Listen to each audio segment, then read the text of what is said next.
Hey, what's up, DIYers? Mike Bors with the Mike Bors channel. Thank you for watching. Hey, we're talking boats today, working on a 3.0 Mercruiser inboard / GM engine. In today's video, the proper and safe way on how to replace your starter. Let's get started. DIYers inside the garage now, and step number one, no ifs, ands, buts about it. We need to cut all electrical power to the entire system. And I have removed both the black negative cable as well as both of our red positive. The thicker red positive feeds power to the starter, and the smaller red positive feeds power to the entire electrical system. Inside the boat now, and just to the left of our fuel pump and filter housing, is our starter.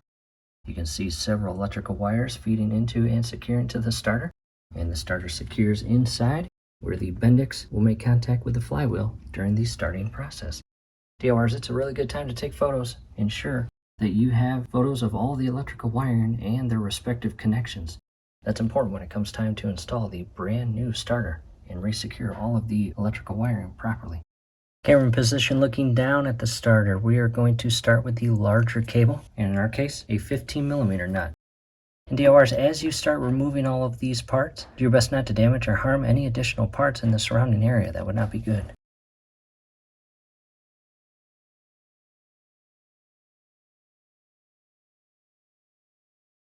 And take note of which wire goes on first. The large one, followed by the smaller, and on the very back you've got an orange, or in our case we've got an orange, and all of those need to come off.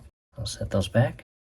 From here we have a purple cable securing into the left stud and a yellow into the right stud, and these are 8mm nuts.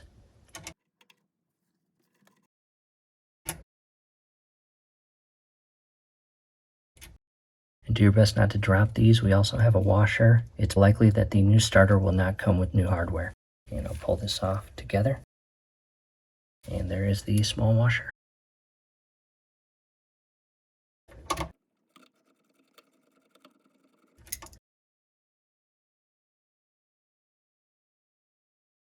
And same thing, it has a washer. Do not drop it or lose it.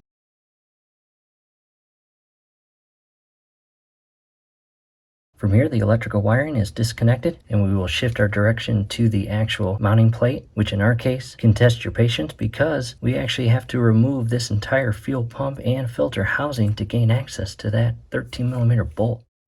Camera in position, coming down with a 13mm socket and extension ratchet, and loosening up and removing each of these 13mm bolts.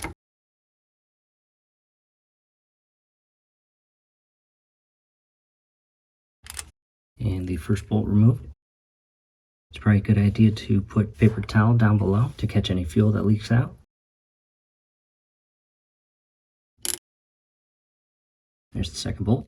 And from here we can carefully shift this out slightly. And be very careful down below, don't damage anything. We just want to give ourselves clearance for that bolt. And back here, a 14mm bolt.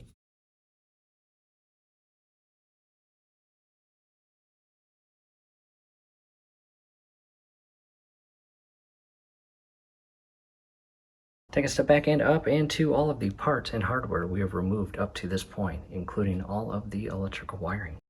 From here, we are left with two 15mm bolts that secure the starter into the engine. One is right there, and one is down below.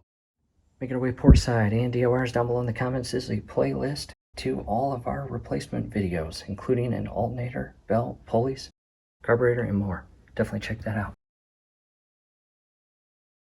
And DIYers, there is the additional 15mm bolt, and as you can see, the bolt head is pretty long, about a ½ inch. We need to remove that first. DIYers, no easy way to get to this bolt, and use a 15mm socket.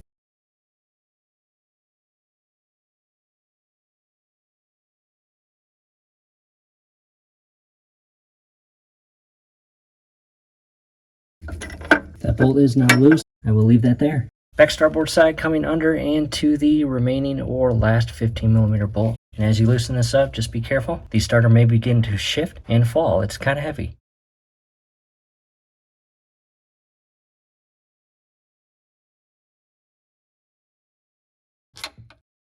There it is. From here again, the starter is heavy. Just be careful. You need to maneuver it out ever so carefully. Pull it up. Don't get it caught on any electrical wiring. To a close-up view of the starter removed, and DIYers were pretty certain this is the original from 1989. And coming down, there is our flywheel inside the engine. Brand new starter in the box, again, Quicksilver OEM. And DIYers, we recommend OEM only. Do not buy aftermarket if you have the option between aftermarket and OEM. Always go with OEM. Down below in the comments and description will be a link to this OEM starter. Here it is removed from the box. Old starter on the left, brand new starter on the right with additional hardware. And the overall size of the brand new OEM starter, slightly smaller. There is the brand new Bendix. Directing our attention to the hardware, and before we shift the brand new starter in place and secure it, I do want to point out the differences in the old hardware compared to the new hardware. And that is the smaller bolt. You'll notice on the left, that's the original. And the new one is shorter. In addition, the longer of the two on the left, you actually have to use the brand new hardware because the starter is smaller. And if you use your old hardware, it will bottom out and not secure the starter or tighten it in place. Not good. Back inside the boat, and as you shift the brand new starter down and in place, just do your best not to damage or harm anything. Grabbing the smaller new bolt and sliding it in. And DIYers, do not cross thread this bolt inside your engine. That would not be good. With that bolt threaded in slightly, I'm grabbing the longer bolt, going down below and hand tightening this bolt. Two different camera angle and making progress, and these new bolts are 13mm, both this small one and the larger one down below. And if properly supporting the starter, these 13mm bolts should slide right into the current thread in the block. Again, do not cross thread these.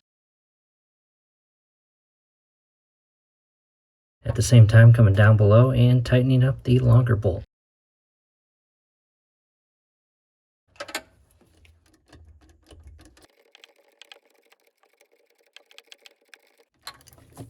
Double check the alignment of the starter, and that looks good. From here, we have tightened that. However, we will make one last tighten to snug it up here shortly after going down below and securing the longer bolt.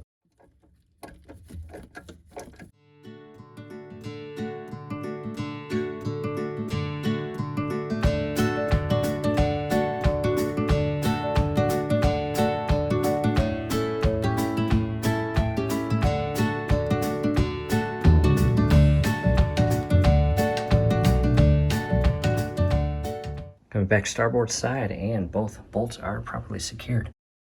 And double check everything. If all looks good, time to reinstall the electrical wiring. Camera in position again, time to re-secure all of the electrical wiring. I'm going to set the orange and black back and direct our attention to the yellow and purple and yellow. And if you remember correctly, the purple one went on the very bottom, and I'll slide that on all the way back and flush. Followed by the small teeny washer. Slide that all the way back and secure it with the nut.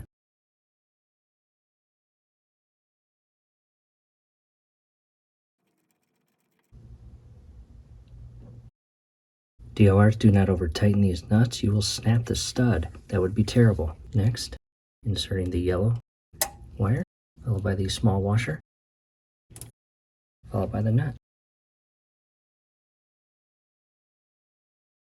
And secured in place.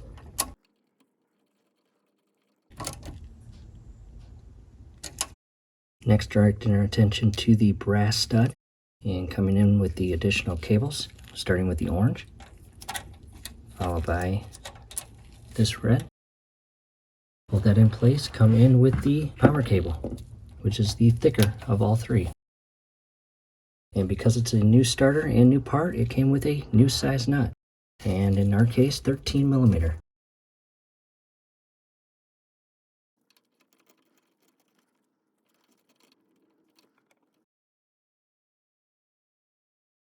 At this point, all wiring is properly re-secured. Double check everything. And from here, let's talk about the support brace. In front of us now are both of these starter support braces, and first glance you can see a significant difference in shape and design. In addition, on the left hand side, the OEM we removed in the beginning of the project. Take a look at that bolt, much larger and longer. The new brace comes with a different bolt and a lock nut. The importance again of reading the instructions that come with the brand new starter. Back inside the boat to the starter and to the right, you will notice I resecured both of the 13mm bolts that secure the fuel pump housing and filter housing in place. And down below in the comments and description will be a link to that actual OEM seal or gasket. However, we no longer will ever have to remove that in order to replace our starter. And the engineers changed that over the years, and you can guess why. Right here is the threaded insert that we removed the original bolt.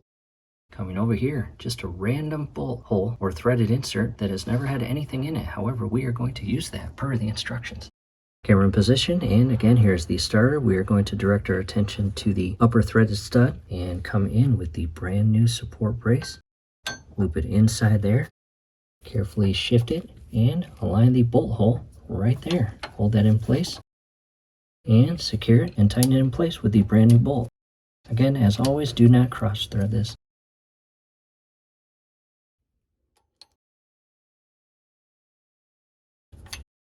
And before we tighten that all the way, come down below, make sure that is good, and it is. And like everything else, do not over tighten this, but you do want it snug.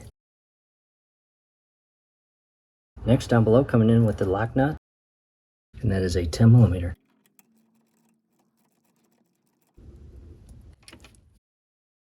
Now to a close-up view of the brand new support brace and the newly installed starter. From here, again, just double, triple, quadruple check everything. If all looks good, you can restore electrical power to the system by securing your cables. Start with the positive and end with the negative. DORs down below in the comments and description will be a link to our playlist that again contains every single DIY repair video on this engine, as well as the outdrive on the transom. Thanks again for watching.